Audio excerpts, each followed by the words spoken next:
Hi friends, welcome to God Focus this morning. The title of today's episode, Love One Another.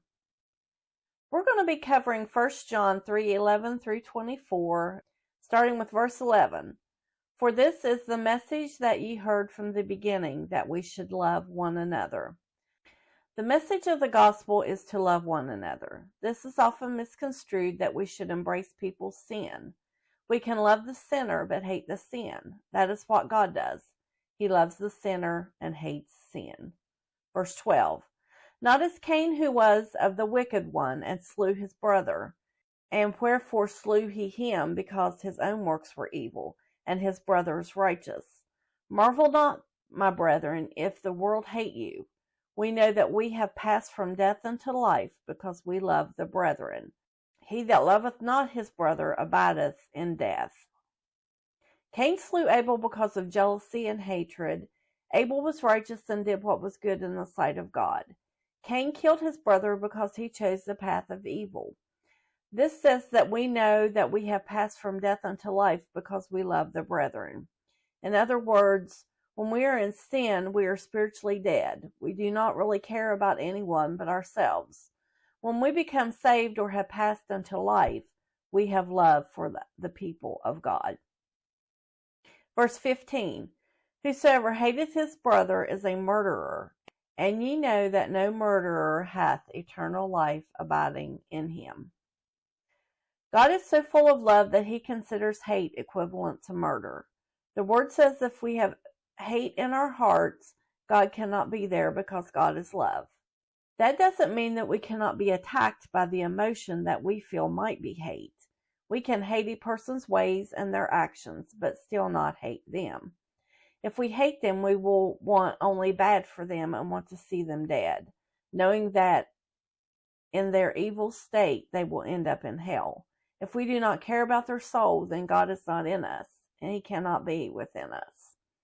It is hard at times to separate things out. There have been people that have rubbed me the wrong way, and I often call them sandpaper people. They are in our lives to help us see our flaws and to remove them, like sandpaper removes rough edges when the wood has been cut off.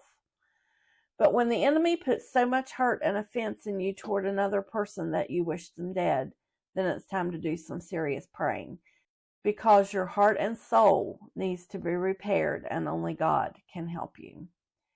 God tells us to love one another not for his sake, but for our own. Part of becoming a mature Christian is allowing fruit to be produced in our lives, and in order for fruit to grow, our hearts must be full of God's love. Verse 16, Hereby perceive we the love of God, because he laid down his life for us, and we ought to lay down our lives for the brethren.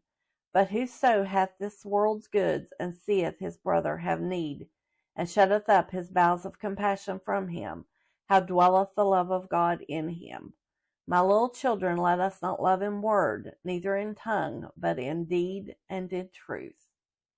There's an old quote that says, actions speak louder than words.